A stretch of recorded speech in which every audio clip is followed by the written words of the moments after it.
kepada para muridnya. Dia mengatakan demikian, tidak perlu mereka pergi.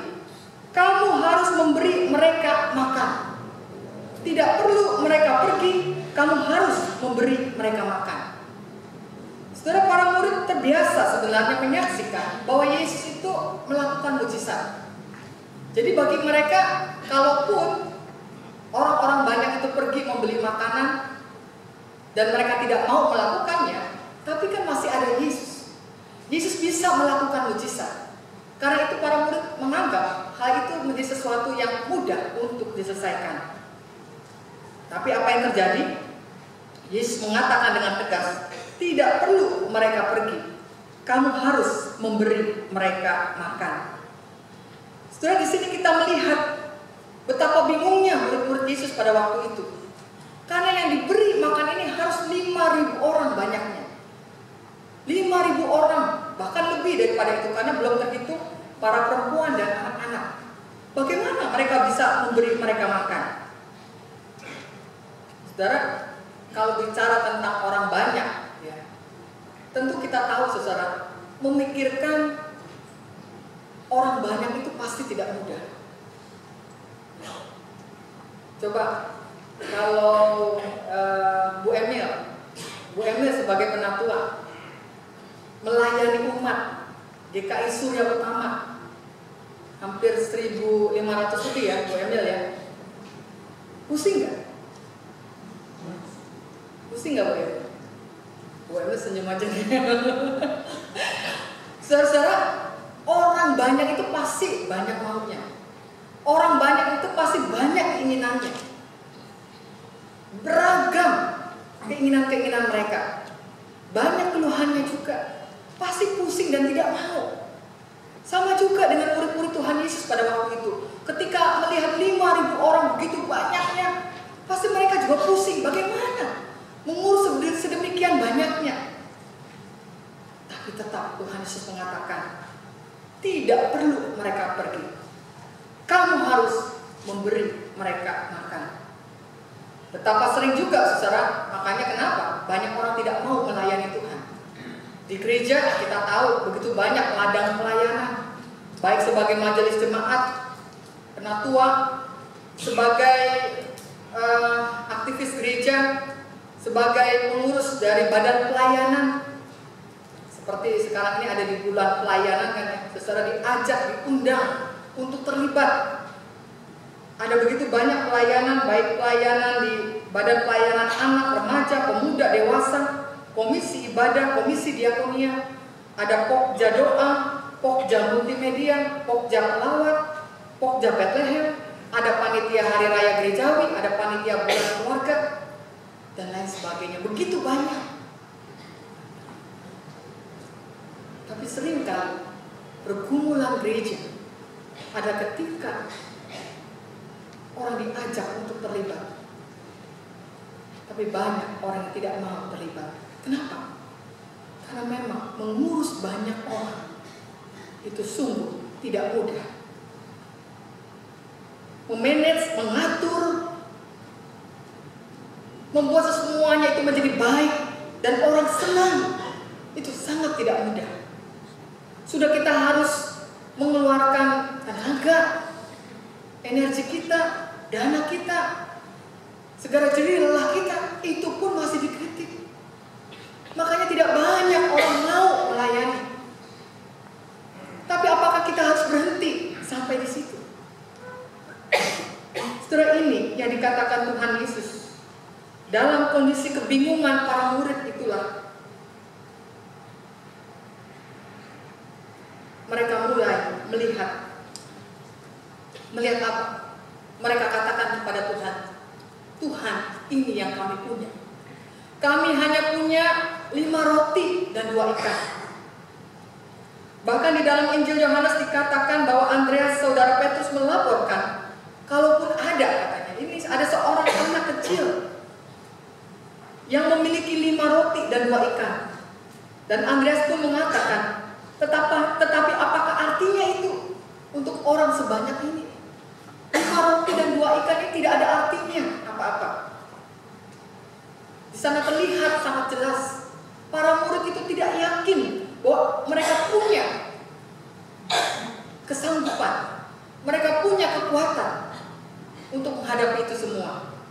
Karena mereka mengatakan mereka hanya punya 5 roti dan 2 ikan. Tapi apa yang Tuhan katakan kepada mereka? Tuhan katakan kepada mereka, bawalah kemari apapun yang mereka miliki, apa yang ada pada mereka dan bukan apa yang tidak ada dari mereka. Tuhan meminta supaya mereka datang dengan apa yang ada pada mereka. Tapi seringkali kita menolak. Kita menolak bukan saja seperti murid-muridnya yang kebingungan, tapi juga kalau kita membaca misalnya di dalam Perjanjian Lama ada sosok Musa.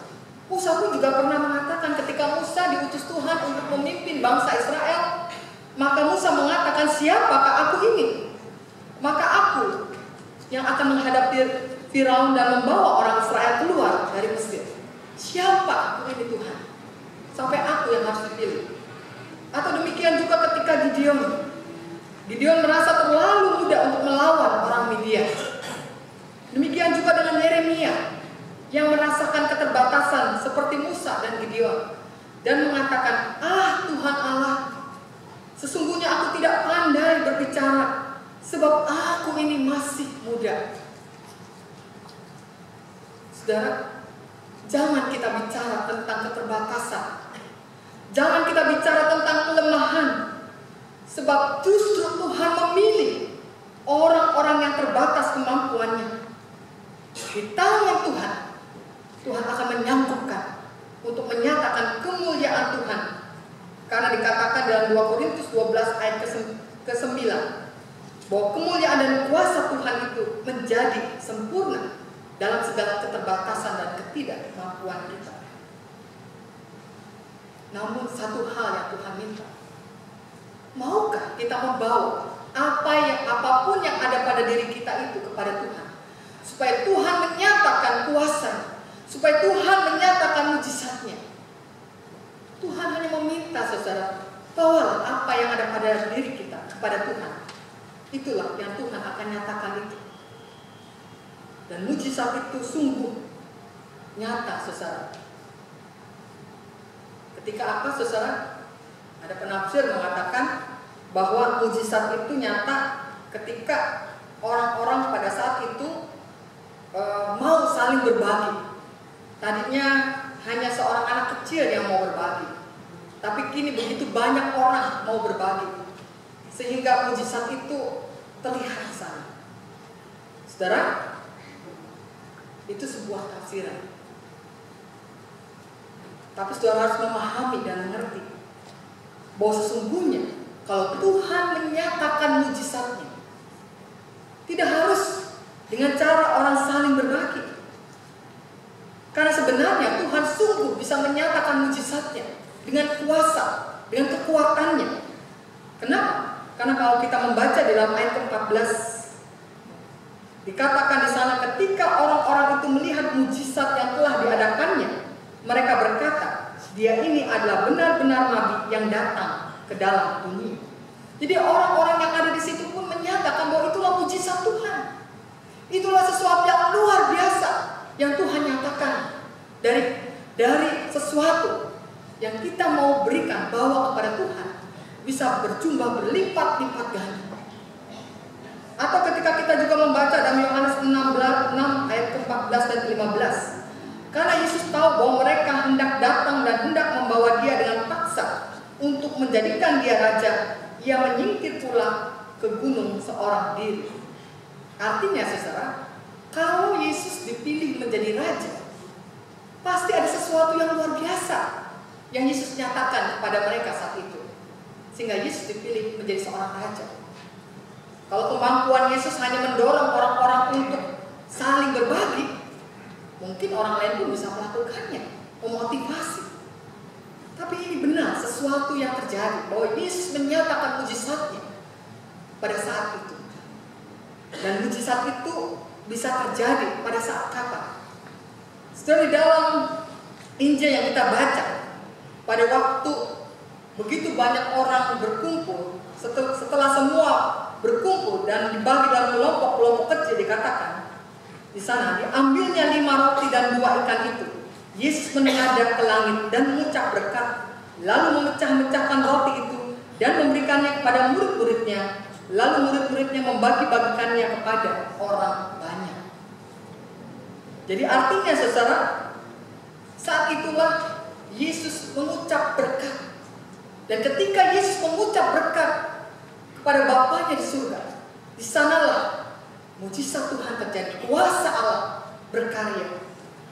Dan kalau kita perhatikan kalimat ini saudara, maka kita akan teringat pada peristiwa apa Yesus juga pernah mengatakan ungkapan yang serupa. Ungkapan dengan kata diambilnya 5 roti dan 2 ikan itu, lalu Yesus menengadah ke langit dan mengucap berkat, memecah-mecahkan roti dan memberikannya kepada murid-muridnya dan membagi-bagikannya. Mungkin saudara akan ingat peristiwa itu terjadi juga pada peristiwa perjamuan malam terakhir. Karena di sana dikatakan, dituliskan, dan ketika mereka sedang makan, Yesus mengambil roti, mengucap berkat, memecah-mecahkannya dan memberikannya kepada murid-muridnya dan berkata, ambillah, makanlah, inilah tubuhku. Dan bukan hanya itu juga, pada bagian peristiwa lain ketika Yesus berjalan bersama-sama dengan 2 muridnya ke Emmaus, di sana pun dituliskan hal yang sama. Dikatakan waktu ia duduk makan dengan mereka, ia mengambil roti, mengucap berkat, lalu memecah-mecahkannya dan memberikannya kepada mereka. Jadi saudara perhatikan di sini, ada 3 peristiwa yang berbeda, tapi Tuhan memakai ungkapan yang serupa. Apa yang bisa kita katakan lewat peristiwa-peristiwa itu, saudara? Ini yang Tuhan mau katakan. Oh, kuasa dan mujizat Tuhan itu bukan hanya terjadi ketika kita ada di dalam keterbatasan kita, lalu kita mau bawa keterbatasan dan kelemahan kita kepada Tuhan, tetapi juga ketika peristiwa Yesus mati, bangkit, dan memberikan kehidupan kekal pada setiap kita. Itu adalah kuasa Tuhan, mujizat Tuhan yang paling luar biasa yang Tuhan nyatakan kepada kita. Artinya bahwa ketika kita bicara tentang kuasa dan mujizat Tuhan, sebenarnya tidak ada satu orang pun yang boleh mengatakan, Tuhan, saya ini tidak bisa apa-apa.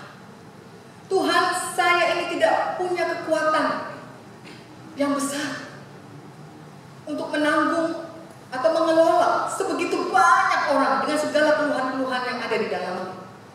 Tetapi kalau kita bicara tentang bagaimana kita menyerahkan hidup kita kepada Tuhan dan apa yang kita miliki kepada Tuhan, maka mujizat itu Tuhan nyatakan kepada setiap kita. Tuhan sudah menyatakannya kepada 5.000 orang itu, dari yang jumlahnya kecil menjadi beribu banyak.